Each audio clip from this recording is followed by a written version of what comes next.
Hello दोस्तों, स्वागत है आपका सीजी पाठशाला में। अब एडीओ का एग्जाम अब करीब आ चुका है, तो उसी के हिसाब से अब हम छत्तीसगढ़ पाठशाला में ग्रामीण विकास से संबंधित एमसीक्यू सीरीज स्टार्ट कर रहे हैं, जो पिकासो पब्लिकेशन बुक से रहेगा। यह पब्लिकेशन आपके एग्जाम के लिए बहुत महत्वपूर्ण है और अच्छा सोर्स है। हम इस सीरीज में ज़्यादा से ज़्यादा एमसीक्यू क्वेश्चन करेंगे, जिससे हमें आइडिया हो जाए कि एग्जाम में हमें कैसे क्वेश्चन को डील करना है। और क्वेश्चन में जहाँ डिटेल की जरूरत पड़े वहाँ हम डिटेल भी देखेंगे और नए नए अपडेट भी देखेंगे जो योजना में हुए रहेंगे। तो आइए स्टार्ट करते हैं ग्रामीण विकास का इकाई 1, ग्रामीण विकास की विभिन्न योजनाएं, जिसमें हम पहला योजना स्टार्ट करेंगे नियत नीलानार योजना। इससे पहले हमने अपने चैनल एडीओ के तर्ज पर छत्तीसगढ़ की बहुत सारी महत्वपूर्ण एमसीक्यू सीरीज करवाए हैं, पंचायती राज से रिलेटेड एमसीक्यू सीरीज कराए हैं, तो आप उसे भी देख सकते हैं। और किसी भी वीडियो का अगर आपको पीडीएफ चाहिए तो हमारे टेलीग्राम चैनल में ज्वाइन हो सकते हैं, जिसका लिंक है इस वीडियो के डिस्क्रिप्शन बॉक्स में दिया हुआ है। आइए स्टार्ट करते हैं। पहला क्वेश्चन, नियत नीलानार योजना का अर्थ क्या है? नियत नीलानार योजना का अर्थ क्या है? ऑप्शन ए आपका अच्छा भविष्य, ऑप्शन बी आपका अच्छा गांव, ऑप्शन सी शांति की ओर लौटे, ऑप्शन डी कुटुंबल परिवार।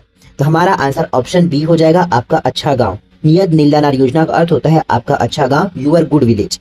इसके बारे में थोड़ा डिटेल देख लेते हैं। इसका अर्थ होता है आपका अच्छा गांव या यूर गुड विलेज। इसकी घोषणा 15 फरवरी 2024 को हुई थी। इसका मुख्य उद्देश्य राज्य शासन की समस्त योजना इस योजना के तहत शामिल जिलों के लोगों तक पहुंचाना। राज्य शासन जो छत्तीसगढ़ में योजना चलाता है वह नक्सल प्रभावित क्षेत्र में पहुंचाना मुश्किल हो जाता था, इसलिए सबसे ज्यादा सुदूर और नक्सल प्रभावित क्षेत्र में छत्तीसगढ़ में 5 जिलों को शामिल किया गया है। बस्तर संभाग के 5 जिलों को, उस जिलों में राज्य सरकार की समस्त योजनाओं को पहुंचाना इस योजना का मुख्य उद्देश्य है। आइए नेक्स्ट क्वेश्चन देखते हैं। नियत नीलानार योजना के वित्तीय वर्ष 2024-25 में कितने करोड़ बजट का प्रावधान किया गया है? इस योजना में 2024-25 के बजट में कितने करोड़ का प्रावधान किया गया है, ये पूछा जा रहा है। Option A 15 crore, option B 18 crore, option C 20 crore, option D 25 crore. तो इसमें हमारा आंसर ऑप्शन सी हो जाएगा, 20 करोड़ का। नियत नीलानार योजना के वित्तीय वर्ष 2024-25 में 20 करोड़ का प्रावधान रखा गया था, लेकिन अभी नया बजट आ गया है 2025-26। इसमें नियत नीलानार योजना के लिए 25 करोड़ का प्रावधान रखा गया है, 25 करोड़ का। अगर 2024-25 के हिसाब से पूछा जाए तो 20 करोड़ आपका आंसर हो जाएगा, और अगर 2025-26 के हिसाब से पूछा जाए तो आपका आंसर 25 करोड़ हो जाएगा। याद रखें, अभी एग्जाम में लेकिन 25-26 का पूछा जा सकता है, तो 25 करोड़ आपका आंसर हो जाएगा। तो आप इसको नोट कर लीजिए, आपके लिए इंपॉर्टेंट हो जाएगा। इसके अलावा इसमें एक और सुधार किया गया है। नियत नीलानार योजना में नक्सल प्रभावित गांवों में 5 किलोमीटर के आसपास तक के एरिया में इस योजना को चलाया जाता था। अब इस 5 किलोमीटर के क्राइटेरिया को बढ़ाकर 10 किलोमीटर कर दिया गया है। याद रखिए, ये भी एक नया अब इसमें अपडेट हुआ है। 5 किलोमीटर की क्राइटेरिया को बढ़ाकर कितना कर दिया गया है? 10 किलोमीटर। ये आप याद रखिए, आपके लिए ये दोनों चीज़ इंपॉर्टेंट है। 2025-26 में 25 करोड़ का प्रावधान है और इसके क्राइटेरिया को बढ़ाकर 5 किलोमीटर से बढ़ाकर 10 किलोमीटर कर दिया गया है। मोस्ट इंपॉर्टेंट है। आइए नेक्स्ट क्वेश्चन देखते हैं। नियत नीलानार योजना कितने जिलों में संचालित है? तो नियत नीलानार योजना छत्तीसगढ़ में 5 जिलों में संचालित है। मैंने आपको स्टार्टिंग में बताया था। ये बस्तर संभाग में 7 जिले हैं। बस्तर संभाग में 7 जिले हैं, उसमें से ये 5 जिलों में संचालित है। इसमें कौन कौन से 2 जिलों को छोड़ा गया है? एक तो बस्तर को छोड़ा गया है और एक कोंडागांव को छोड़ा गया है। आइए नेक्स्ट क्वेश्चन देखते हैं। नियत नीलानार योजना में निम्नलिखित में से कौन सा जिला सुमेलित नहीं है? नियत नीलानार योजना में कौन सा जिला सुमेलित नहीं है? Option A Sukma, option B Bastar, option C Bijapur, option D Narayanpur. हमारा आंसर बस्तर हो जाएगा। इस योजना में बस्तर जिले को नहीं जोड़ा गया है, बस्तर और कोंडागांव को इसमें नहीं जोड़ा गया है, तो हमारा आंसर इसमें बस्तर हो जाएगा। यहाँ आप डिटेल देख सकते हैं। इस योजना में सुकमा, बीजापुर, नारायणपुर, दंतेवाड़ा और कांकेर को जोड़ा गया है। Next question. नियत नीलानार योजना के बारे में असत्य कथन का चयन कीजिए। असत्य कथन का चयन करना है इसमें। ऑप्शन ए इस योजना की शुरुआत 15 फरवरी 2024 को की गई, तो ये तो सही कथन है। दूसरा, इस योजना को राज्य के 5 माओवादी प्रभावित जिलों में लागू किया गया है, ये भी सही है। तीसरा, इस योजना का संबंध नशा मुक्ति अभियान से है, तो ये बिल्कुल गलत है। इस योजना का संबंध माओवादी एरिया में राज्य सरकार के योजनाओं को पहुंचाना है, ना कि नशा मुक्ति करना। तो हमारा आंसर इसमें ऑप्शन सी हो जाएगा। कौन सा कथन असत्य है वो पूछा गया था। नेक्स्ट क्वेश्चन देखते हैं। अब नेक्स्ट जो टॉपिक आ रहा है हमारे दीनदयाल उपाध्याय भूमिहीन कृषि मजदूर योजना से संबंधित है। ये भी योजना मोस्ट इंपॉर्टेंट है, दीनदयाल उपाध्याय भूमिहीन कृषि मजदूर योजना। नाम से समझ आ रहा होगा, भूमिहीन मतलब जिनके पास भूमि नहीं है, वैसे कृषि मजदूर योजना से रिलेटेड ये योजना रहेगा। इस योजना का क्वेश्चन स्टार्ट करने से पहले थोड़ा डिटेल देख लेते हैं। सबसे इंपॉर्टेंट रहेगा जो कि 2025-26 के बजट में इस योजना में कितना रुपए का प्रावधान रखा गया है। तो याद रखना 600 करोड़ रुपए का प्रावधान रखा गया है। 600 करोड़ रुपए का प्रावधान इस योजना के लिए 2025-26 के लिए रखा गया है। इस योजना के हितग्राही कौन होंगे? भूमिहीन खेतीहर मजदूर। और इसमें 2024-25 के जो बजट था उसमें 5.62 लाख मजदूरों को 562 करोड़ रुपए राशि भुगतान किया गया है। 562 करोड़ रुपए राशि भुगतान किया गया है पिछले वित्तीय वर्ष में। और इसमें सहायता राशि प्रत्येक परिवार को 10,000 रुपए वार्षिक दिया जाता है। प्रत्येक परिवार को 10,000 रुपए। तो आइए स्टार्ट करते हैं इससे संबंधित पहला क्वेश्चन। दीनदयाल उपाध्याय भूमिहीन कृषि मजदूर योजना का प्रारंभ हुआ, कब प्रारंभ हुआ? तो यह योजना जो है 20 जनवरी 2025 को प्रारंभ हुआ है। नवीनतम योजना है तो आपके लिए इंपॉर्टेंट भी रहेगा 20 जनवरी 2025 को। आइए नेक्स्ट क्वेश्चन देखते हैं। दीनदयाल उपाध्याय भूमिहीन कृषि मजदूर योजना का प्रारंभ कहाँ से हुआ? दीनदयाल उपाध्याय भूमिहीन कृषि मजदूर का प्रारंभ कहाँ से हुआ? तो इस योजना का प्रारंभ रायपुर से हुआ था। हमारा आंसर ऑप्शन सी हो जाएगा। इसका व्याख्या देख लेते हैं। इस योजना संपूर्ण छत्तीसगढ़ में 20 जनवरी 2025 को रायपुर से प्रारंभ की गई। पूर्व में पायलट प्रोजेक्ट के तौर पर 10 दिसंबर 2024 को जांजगीर चांपा जिले से लागू किया गया था। 20 जनवरी 2025 से यह रायपुर में लागू किया गया था, मतलब प्रारंभ किया गया था।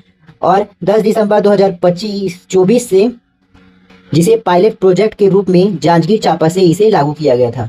तो पायलट प्रोजेक्ट के रूप में अगर पूछा जाए तो जांजगीर चांपा, जिसे 10 दिसंबर 2024 से किया गया था, और 20 जनवरी 2025 से रायपुर से किया गया था। इंपॉर्टेंट है, याद रखिए। Next question. दीनदयाल उपाध्याय भूमिहीन कृषि मजदूर योजना में प्रति वर्ष आर्थिक सहायता प्रदान की जाती है। तो मैं स्टार्टिंग में आपको बताया था 10,000 किया जाता है। हमारा आंसर ऑप्शन सी हो जाएगा। Next question. दीनदयाल उपाध्याय भूमिहीन कृषि मजदूर योजना के लिए वर्ष 2024-25 में कितना बजट का प्रावधान किया गया है? अगर 2024-25 के हिसाब से देखा जाए तो इसमें 500 करोड़ का प्रावधान किया गया था। तो हमारा आंसर इसमें ऑप्शन भी हो जाएगा। लेकिन अभी नए बजट में 2025-26 के बजट में इसमें 600 करोड़ का प्रावधान किया गया है। 600 करोड़ का प्रावधान किया गया है, याद रखिए, आपके लिए इंपॉर्टेंट हो सकता है। अब हमारा जो नेक्स्ट योजना है श्रद्धांजलि योजना। श्रद्धांजलि योजना, इससे संबंधित पहला क्वेश्चन। श्रद्धांजलि योजना कब से प्रारंभ हुआ था? तो यह योजना जुलाई 2016 से हुआ था। हमारा आंसर ऑप्शन बी हो जाएगा, जुलाई 2016 से। राज्य शासन द्वारा जुलाई 2016 से ग्रामीण क्षेत्रों के लिए श्रद्धांजलि योजना लागू की गई। योजना के अंतर्गत परिवार की मुखिया या कमाऊ सदस्य की मृत्यु हो जाने पर 24 घंटे के भीतर मृतक के अंतिम संस्कार के लिए मृतक के परिवार को 2,000 रुपए तत्काल एकमुश्त वित्तीय सहायता प्रदान करना था। इसमें क्या है, इस योजना का उद्देश्य मृतक परिवार को 24 घंटे के अंदर 2,000 रुपए एकमुश्त प्रदान करना। ये जुलाई 2016 से चालू हुआ है। Next question. श्रद्धांजलि योजना के तहत कितने रुपए वित्तीय सहायता प्रदान की जाती है? तो 2,000 रुपए प्रदान की जाती है। ऑप्शन बी सही आंसर होगा। Next question. वित्तीय वर्ष 2023-24 के बजट में श्रद्धांजलि योजना के लिए कितने रुपए राशि आवंटित की गई है? 2023-24 में इसमें 5 करोड़ वित्तीय सहायता प्रावधान किया गया था। और अभी 25-26 का आप बताइए, ये आपका होमवर्क रहेगा। वित्तीय वर्ष 2023-24 के अंतर्गत श्रद्धांजलि योजना के लिए 5 करोड़ रुपए समस्त जिला पंचायत को आवंटित किया गया। नेक्स्ट क्वेश्चन देखते हैं। श्रद्धांजलि योजना के तहत मृतक परिवार को वित्तीय सहायता उपलब्ध कराने का दायित्व किसका है? ऑप्शन ए सरपंच और पंच का, ऑप्शन बी उप सरपंच और सचिव का, ऑप्शन सी पंच और सचिव का, ऑप्शन डी सचिव और सरपंच का। तो इसका आंसर क्या होगा? अगर आपको पता हो तो कमेंट में बताइए। उसके बाद हमारा आंसर देखिए। नॉर्मली एक सब सोचते होंगे कि सरपंच और पंच का होता होगा, लेकिन ये गलत है। इसका सही आंसर ऑप्शन डी हो जाएगा। सचिव और सरपंच का यह कार्य होता है कि 24 घंटे के अंदर 2,000 रुपए पहुंचा सके। यहाँ पर लिखा है सरपंच एवं सचिव का, सरपंच और सचिव का। नेक्स्ट क्वेश्चन, श्रद्धांजलि योजना के तहत मृतक परिवार को कितने घंटे के भीतर वित्तीय सहायता प्रदान किया जाता है? तो ये 24 घंटे के भीतर किया जाता है। ऑप्शन ए हमारा आंसर हो जाएगा। 24 घंटे के भीतर 2,000 रुपए। नेक्स्ट क्वेश्चन, श्रद्धांजलि योजना के अंतर्गत परिवार के मुखिया या कमाऊ सदस्य की मृत्यु हो जाने पर सहायता राशि उपलब्ध कराने का उत्तरदायित्व किसका है? तो यह रिपीटेड क्वेश्चन है। यह उत्तरदायित्व सरपंच और सचिव का होता है। हमारा आंसर ऑप्शन सी हो जाएगा। नेक्स्ट क्वेश्चन देखते हैं। नेक्स्ट हमारा जो योजना है स्वामी विवेकानंद युवा प्रोत्साहन योजना से संबंधित है। इससे संबंधित पहला क्वेश्चन, स्वामी विवेकानंद युवा प्रोत्साहन योजना के संबंध में विभिन्न कथनों पर विचार कीजिए। विचार करके क्या बताना है और यहाँ पर सत्य कथन का चयन करना है हमें। तो इसमें पहला कथन देखते हैं, इस योजना का संचालन ग्राम पंचायत स्तर पर होता है। तो ये गलत कथन है। दूसरा, इस योजना का उद्देश्य युवा शक्ति को राष्ट्र के विकास में अवसर प्रदान करना है। ये बिल्कुल सही कथन है। तीसरा, इस योजना को मुख्य रूप से राज्य के 14 नगर निगमों में संचालित किया गया है। तो ये गलत कथन है। नेक्स्ट क्वेश्चन, इस योजना हेतु पात्रता ग्रामीण क्षेत्र में 15 से 35 आयु वर्ग की है, वर्ग के युवा वर्ग के लिए है। तो ये बिल्कुल सही है। ग्रामीण क्षेत्र में 15 से 35 आयु के युवा वर्ग के लिए रहेगा। नेक्स्ट क्वेश्चन, इस योजना अंतर्गत मुख्य प्रशिक्षण कार्यक्रम हेतु नशा मुक्ति अभियान चलाया जा रहा है। तो ये सही है, युवाओं के नशा मुक्ति अभियान चलाया जाता है। तो इसके अकॉर्डिंग दूसरा, चौथा और पांचवा सही है। इसके हिसाब से हमारा आंसर ऑप्शन सी हो जाएगा। नेक्स्ट क्वेश्चन देखते हैं, स्वामी विवेकानंद युवा प्रोत्साहन योजना कब से प्रारंभ हुआ? यह योजना कब से प्रारंभ हुआ है? तो यह योजना 20 जून 2013 से प्रारंभ हुआ। हमारा आंसर ऑप्शन ए हो जाएगा। नेक्स्ट क्वेश्चन, स्वामी विवेकानंद युवा प्रोत्साहन योजना के लिए वित्तीय वर्ष 2023-24 में कितने करोड़ रुपए का प्रावधान किया गया है? Option A 5 crore, option B 7 crore, option C 8 crore, option D 10 crore. तो हमारा आंसर इसमें ऑप्शन बी हो जाएगा, 7 करोड़। नेक्स्ट क्वेश्चन देखते हैं, स्वामी विवेकानंद युवा प्रोत्साहन योजना का संचालन किस स्तर पर होगा? ऑप्शन ए राज्य स्तर पर, ऑप्शन बी जिला स्तर पर, ऑप्शन सी ब्लॉक स्तर पर, ऑप्शन डी जनपद पंचायत स्तर पर। तो यह योजना जनपद पंचायत स्तर पर संचालित होता है। हमारा आंसर ऑप्शन डी हो जाएगा। नेक्स्ट क्वेश्चन, स्वामी विवेकानंद युवा प्रोत्साहन योजना के लिए क्या पात्रता है? तो ऊपर व्याख्या में हमने देखा था 15 से 35 वर्ष था। ये सब इजी क्वेश्चन है, इसलिए इसमें ज्यादा डिटेल भी नहीं है, ना ही कुछ है। नेक्स्ट क्वेश्चन, निम्नलिखित में से असत्य कथन है। आपको 4 कथन दिया है, उसमें से कौन सा असत्य है वो बताना है। ऑप्शन ए नियत नीलानार योजना 15 फरवरी 2024 से चालू हुआ है। तो ये सही है। दूसरा, दीनदयाल उपाध्याय भूमिहीन कृषि मजदूर, यह 20 जनवरी 2025 से प्रारंभ हुआ। ये भी सही है। इससे पहले पायलट प्रोजेक्ट के तहत चलता था ये। ऑप्शन सी श्रद्धांजलि योजना जुलाई 2016 से प्रारंभ हुआ था। तो ये भी सही है। ऑप्शन डी स्वामी विवेकानंद युवा प्रोत्साहन योजना 20 जून 2018 से प्रारंभ हुआ। तो ये गलत कथन है, यही हमारा आंसर हो जाएगा। ये 20 जून 2013 से प्रारंभ हुआ था, 2013 से। नेक्स्ट हमारा जो मोस्ट इंपॉर्टेंट टॉपिक है, मिनी स्टेडियम योजना। इसका पहला क्वेश्चन, मिनी स्टेडियम योजना अंतर्गत स्वीकृत मिनी स्टेडियम एवं निर्माण कार्य पूर्ण स्टेडियम की संख्या कितनी है? स्वीकृत मिनी स्टेडियम और निर्माण कार्य जिसका पूर्ण हो चुका है कितनी संख्या है, इसका ये पूछा गया है। ऑप्शन ए 115 व 98 पूर्ण, ऑप्शन बी 120 स्वीकृत 96 पूर्ण, ऑप्शन सी 122 स्वीकृत 87 पूर्ण, ऑप्शन डी 113 स्वीकृत 78 पूर्ण। तो हमारा आंसर इसमें ऑप्शन ए हो जाएगा। 115 स्वीकृत किया गया था जिसमें 98 पूर्ण हो चुका है। नेक्स्ट क्वेश्चन, मिनी स्टेडियम योजना के संबंध में निम्न कथनों पर विचार कीजिए। पहला कथन, मिनी स्टेडियम का निर्माण 2000 या उससे कम आबादी वाली ग्राम पंचायतों में बनाया जाता है। दूसरा कथन, मिनी स्टेडियम के लिए 5 हेक्टेयर जमीन की स्वीकृति दी जाती है। तो 2 कथन में क्या दोनों कथन सही है या दोनों कथन गलत है, या एक कथन सही एक कथन गलत? तो इसमें हमारा आंसर ऑप्शन डी हो जाएगा, यह दोनों कथन गलत है। नेक्स्ट क्वेश्चन देख लेते हैं, मिनी स्टेडियम योजना कब से प्रारंभ हुआ? तो यह योजना 2015-16 से प्रारंभ हुआ था। हमारा आंसर ऑप्शन ए हो जाएगा। व्याख्या, मिनी स्टेडियम योजना वर्ष 2015-16 से प्रारंभ की गई। इस योजना का उद्देश्य ग्रामीण अंचल में निवासरत ग्रामीण युवाओं में खेल के प्रति जागरूकता लाने एवं प्रतिभाओं को प्रोत्साहित करना तथा खेल के लिए उपर्युक्त मैदान उपलब्ध कराना है। नेक्स्ट क्वेश्चन देखते हैं। मिनी स्टेडियम का निर्माण कितनी अधिक जनसंख्या वाले ग्राम पंचायत में किया जाएगा? Option A 1000, option B 2000, option C 2500, option D 3000।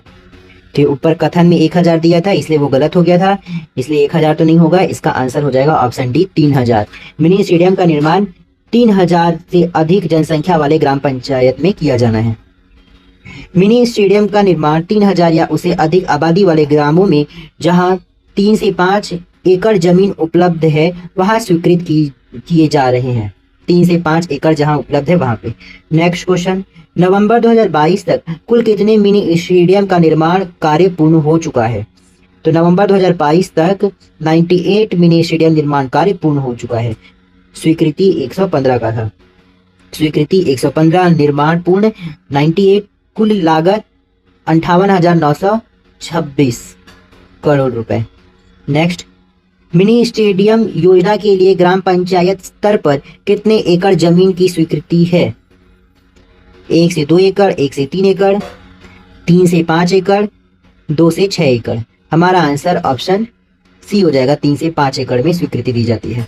Next question, mini stadium योजना के संबंध में निम्नलिखित में से कौन सा कथन सत्य है? सत्य कथन बताना है। पहला कथन, मिनी स्टेडियम योजना प्रारंभ 2018-19 में हुआ।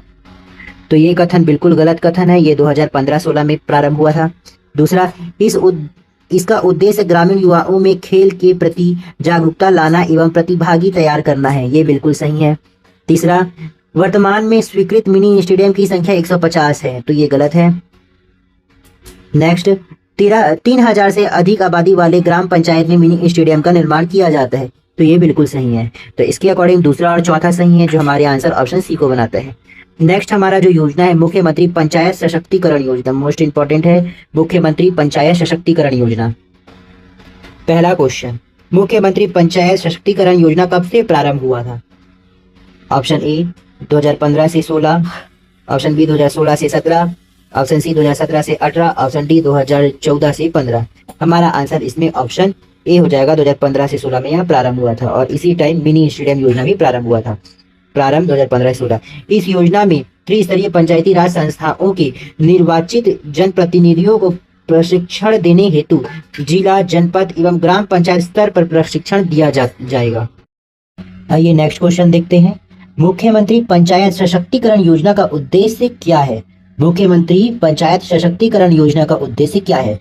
ऑप्शन ए समाज में विकास को बढ़ावा देना, ऑप्शन बी जनप्रतिनिधियों को प्रशिक्षण देना, ऑप्शन सी पंचायत चुनाव करवाना, ऑप्शन डी ग्राम पंचायत का गठन करना। तो हमारा इसका आंसर हो जाएगा ऑप्शन बी जनप्रतिनिधियों को प्रशिक्षण देना। नेक्स्ट क्वेश्चन देखते हैं।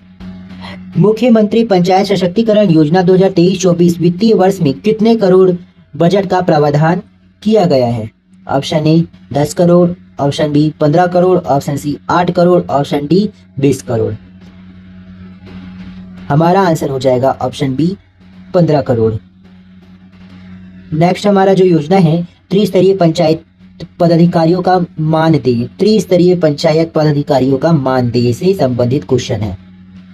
आइए इसका देखते हैं। पहला क्वेश्चन, त्रिस्तरीय पंचायती राज व्यवस्था में जिला पंचायत अध्यक्ष का मानदेय कितना है? जिला पंचायत अध्यक्ष का मानदेय कितना है?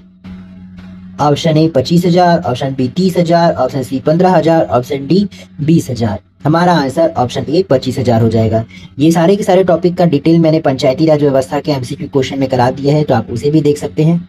इस क्वेश्चन का हमारा आंसर हो जाएगा 25,000। नेक्स्ट क्वेश्चन देखते हैं। त्रिस्तरीय पंचायती राज व्यवस्था में जिला पंचायत उपाध्यक्ष का मानदेय कितना है? Option A 25,000, option B 30,000, option C 15,000, option D 20,000। हमारा आंसर ऑप्शन सी हो जाएगा 15,000। अध्यक्ष का 25,000 है और उपाध्यक्ष का 15,000, इसको याद रखें। नेक्स्ट क्वेश्चन, त्रिस्तरीय पंचायती राज व्यवस्था में जिला पंचायत सदस्य का मानदेय कितना है? जिला पंचायत के सदस्यों का मानदेय कितना है? Option A 25,000, option B 10,000, option C 8,000, option D 15,000। 25,000 तो अध्यक्ष का था और 15,000 उपाध्यक्ष का था, तो इसमें हमारा आंसर हो जाएगा ऑप्शन सी 8,000। सॉरी, इसमें 8,000 नहीं होगा, इसमें जिला पंचायत के सदस्य का पूछा गया, तो जिला पंचायत के सदस्य का 10,000 है, उपाध्यक्ष का 15,000 है, अध्यक्ष का 25,000 है और सदस्य का 10,000 है। जिला पंचायत में सिर्फ आपको 3 आंकड़े याद रखना है, 10, 15 और 25। तो हमारा इस क्वेश्चन का आंसर ऑप्शन बी हो जाएगा। नेक्स्ट क्वेश्चन देखते हैं। त्रिस्तरीय पंचायती राज व्यवस्था में जनपद पंचायत के अध्यक्ष का मानदेय कितना है? तो जनपद पंचायत के अध्यक्ष का मानदेय 10,000 रुपए है, यहाँ पर ये दिख गया है। और जिला पंचायत में 10,000 किसका था? जिला पंचायत के सदस्यों का 10,000 था। और जनपद पंचायत के अध्यक्ष का कितना है? 10,000। हमारा आंसर ऑप्शन ए हो जाएगा, याद रखें। नेक्स्ट क्वेश्चन, त्रिस्तरीय पंचायती राज व्यवस्था में जनपद पंचायत उपाध्यक्ष का मानदेय कितना है?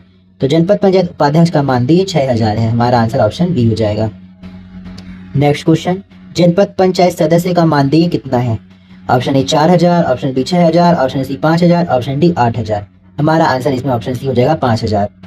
एक बार और रिवाइज कर लेते हैं। जिला पंचायत के अध्यक्ष का 25,000 था, उपाध्यक्ष का 15,000 था और सदस्य का 10,000 है।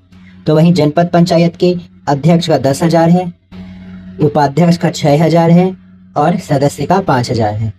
अब नेक्स्ट आएगा हमारा ग्राम पंचायत से संबंधित। नेक्स्ट क्वेश्चन, त्रिस्तरीय पंचायती राज व्यवस्था में ग्राम पंचायत सरपंच का मानदेय कितना है? Option A 3,000, option B 4,000, option C 5,000, option D 7,000। ये इंपॉर्टेंट है, ये अभी 2022 के आसपास में इसमें अपडेटमेंट हुआ है, मतलब मानदेय बढ़ाया गया है, तो ये अभी एग्जाम में पूछ सकता है। तो सरपंच का मानदेय होता है 4,000। हमारा आंसर ऑप्शन बी हो जाएगा। नेक्स्ट क्वेश्चन देखते हैं। त्रिस्तरीय पंचायती राज पदाधिकारियों के मानदेय में वृद्धि के संबंध में निम्नलिखित कथन असत्य है। कौन सा कथन असत्य है वो बताना है। ऑप्शन ए, जिला पंचायत के अध्यक्ष का 25,000 है, तो ये तो बिल्कुल सही है। जनपद पंचायत के अध्यक्ष का 15,000 है, तो ये गलत हो जाएगा क्योंकि जनपद पंचायत के अध्यक्ष का 10,000 रुपये है। ठीक है, तो हमारा आंसर ऑप्शन बी हो जाएगा। कौन सा असत्य है ये पूछा गया था। नेक्स्ट क्वेश्चन, सही सुमेलित नहीं है। कौन सा कथन सही सुमेलित नहीं है? ऑप्शन ए, जिला पंचायत अध्यक्ष के लिए 15 लाख रुपए विकास कार्य हेतु स्वीकृत राशि, तो ये सही सुमेलित है। जिला पंचायत अध्यक्ष के लिए 15 लाख रुपए विकास कार्य हेतु स्वीकृत होती है 15 लाख राशि। दूसरा ऑप्शन बी, जिला पंचायत सदस्य के लिए 5 लाख रुपए विकास कार्य हेतु स्वीकृत राशि होती है, तो यही गलत है। 5 लाख नहीं होती, 5 लाख रुपए जनपद पंचायत के अध्यक्ष के लिए होती है, ये सही है। हमारा आंसर इसमें ऑप्शन बी हो जाएगा। नेक्स्ट हम लोग इसका और देख लेते हैं डिटेल को। जनपद पंचायत के सदस्य के लिए 2 लाख रुपए विकास कार्य हेतु स्वीकृत की जाती है, ये भी सही है। नेक्स्ट हमारा जो योजना हो जाएगा पीएम सूर्य घर योजना। जो हमारा टॉपिक है पीएम सूर्य घर योजना, मोस्ट इंपॉर्टेंट टॉपिक है। इस योजना के लिए नोडल एजेंसी एनटीपीसी को रखा गया है और इस योजना का मुख्य उद्देश्य प्रदेश के व्यक्तियों को सौर पैनल लगवाने हेतु अनुदान राशि प्रदान करना। पीएम सूर्य घर योजना मतलब सूर्य से संबंधित रहेगा, तो सौर पैनल लगाने के लिए अनुदान राशि केंद्र सरकार द्वारा और राज्य सरकार द्वारा दिया जाता है। इस योजना का लक्ष्य प्रति माह 300 यूनिट तक मुफ्त बिजली प्रदान कर 1 करोड़ घर को रोशन करना है। तो आइए देखते हैं इससे संबंधित पहला क्वेश्चन। प्रधानमंत्री सूर्य घर योजना के संबंध में निम्नलिखित कथनों पर विचार कीजिए। यहाँ पे कितना कथन दिया है? 5 कथन दिया है, उसमें से हमको सत्य कथन बताना है, सत्य कथन को चयन करना है। तो आइए देखते हैं पहला कथन। इस योजना का शुभारंभ 29 फरवरी 2023 को हुई, तो ये कथन गलत है। नेक्स्ट, योजना अंतर्गत सौर ऊर्जा आधारित 300 यूनिट की फ्री बिजली प्रतिमाह दिया जाएगा, तो ये सही है। तीसरा, इस योजना का परिव्यय 75,021 करोड़ रुपए है, ये भी सही है। चौथा, इस योजना का उद्देश्य मुफ्त बिजली देना है, तो इस योजना का उद्देश्य मुख्य रूप से मुफ्त बिजली देना नहीं है। इस योजना का उद्देश्य प्रदेश के व्यक्तियों को सौर पैनल लगाने हेतु अनुदान राशि प्रदान करना, मतलब ज़्यादा से ज़्यादा सौर पैनल लगाने के लिए अनुदान राशि देना है। जो कथन है, इस योजना के अंतर्गत 1 किलोवाट प्रणाली के लिए 35,000 रुपये, 2 किलोवाट के लिए 40,000 रुपये एवं 3 किलोवाट के लिए 60,000 रुपये सब्सिडी देने का प्रावधान है। तो ये गलत हो जाएगा। ये इसलिए गलत हो जाएगा क्योंकि 1 से 2 किलोवाट के लिए 30 से 60,000 रुपये केंद्र द्वारा प्रावधान किया गया है और राज्य के द्वारा 1 किलोवाट के लिए 15,000, 2 किलोवाट के लिए 30,000 और 3 किलोवाट के लिए 45,000 राज्य के द्वारा किया गया है, राजकीय अनुदान। तो ये इस हिसाब से ये गलत हो जाएगा। इसके अकॉर्डिंग हमारा दूसरा और तीसरा बस सही है, इसलिए हमारा आंसर ऑप्शन बी हो जाएगा। नेक्स्ट क्वेश्चन देखते हैं। पीएम सूर्य घर योजना का उद्देश्य है, ऑप्शन ए मुफ्त बिजली प्रदान करना, मुफ्त बिजली भी प्रदान करना, तो ये गलत है, ये मुख्य उद्देश्य नहीं है। ऑप्शन बी सौर पैनल लगाने वाले हितग्राहियों को अनुदान राशि प्रदान करना, तो ये सही है। हमारा आंसर इसमें ऑप्शन बी हो जाएगा। इसमें कंफ्यूज ना हो मुफ्त देखकर। इसका व्याख्या देख लेते हैं। पीएम सूर्य घर योजना का प्राथमिक उद्देश्य सौर पैनल लगाने वाले हितग्राहियों को अनुदान राशि प्रदान किया जाएगा। इस योजना का प्राथमिक उद्देश्य जो हितग्राही अपने घर में सौर पैनल लगाएंगे उसको अनुदान राशि दिया जाना है। इस योजना के क्रियान्वयन की नोडल एजेंसी NPIA है और किसी किसी बुक में NTPC को भी लिखा है, जैसे कि हरिराम पटेल के बुक में NTPC को लिखा है, लेकिन ऑनलाइन प्लेटफॉर्म में अगर आप देखोगे तो NPIA ही लिखा है आंसर। तो ये इस योजना के क्रियान्वयन के लिए NPIA है और हरिराम पटेल में NTPC लिखा है बस। नेक्स्ट देखते हैं। नेक्स्ट क्वेश्चन पीएम सूर्य घर योजना के तहत प्रति माह कितने यूनिट मुफ्त बिजली प्रदान की जाएगी? तो 300 यूनिट था। हमारा आंसर ऑप्शन सी हो जाएगा। आइए इसका व्याख्या देख लेते हैं। पीएम सूर्य घर योजना के तहत हितग्राहियों को प्रति माह 300 यूनिट मुफ्त बिजली प्रदान किया जाएगा। इस योजना के अंतर्गत प्रथम चरण में 1 करोड़ घरों को रोशन करने का लक्ष्य रखा गया है। नेक्स्ट क्वेश्चन, पीएम सूर्य घर योजना में कितने घरों को रोशन करने का लक्ष्य दिया गया है? Option A 1 crore, option B 2 crore, option C 3 crore, option D 4 crore. तो इस क्वेश्चन का हमारा आंसर हो जाएगा ऑप्शन ए 1 करोड़। आइए नेक्स्ट क्वेश्चन देखते हैं। पीएम सूर्य घर योजना के क्रियान्वयन में अनुदान सहायता राशि है। तो इस क्वेश्चन का मतलब यह है कि पीएम सूर्य घर योजना में जो क्रियान्वयन में जो अनुदान सहायता राशि है वो किसके द्वारा हमें प्रदान होगा, मतलब हितग्राहियों को प्रदान होगा। ऑप्शन ए केंद्र NPCL के द्वारा, ऑप्शन बी राज्य NTPC के द्वारा, ऑप्शन सी केंद्र और राज्य के द्वारा, ऑप्शन डी केंद्र और ATL के द्वारा। तो हमारा इसका आंसर हो जाएगा केंद्र और राज्य के द्वारा, ऑप्शन सी। अगर आपको कुछ डाउट हो तो आप कमेंट जरूर कीजिए। नेक्स्ट क्वेश्चन देखते हैं। पीएम सूर्य घर योजना के क्रियान्वयन के लिए नोडल एजेंसी है। Option A NPIA, option B Adani power limited, option C NHPC, option D भारतीय नाभिकीय शक्ति निगम NPCL। तो पीएम सूर्य घर योजना के क्रियान्वयन एजेंसी NPIA है। तो हमारा आंसर ऑप्शन ए हो जाएगा। राष्ट्रीय क्रियान्वयन एजेंसी REC लिमिटेड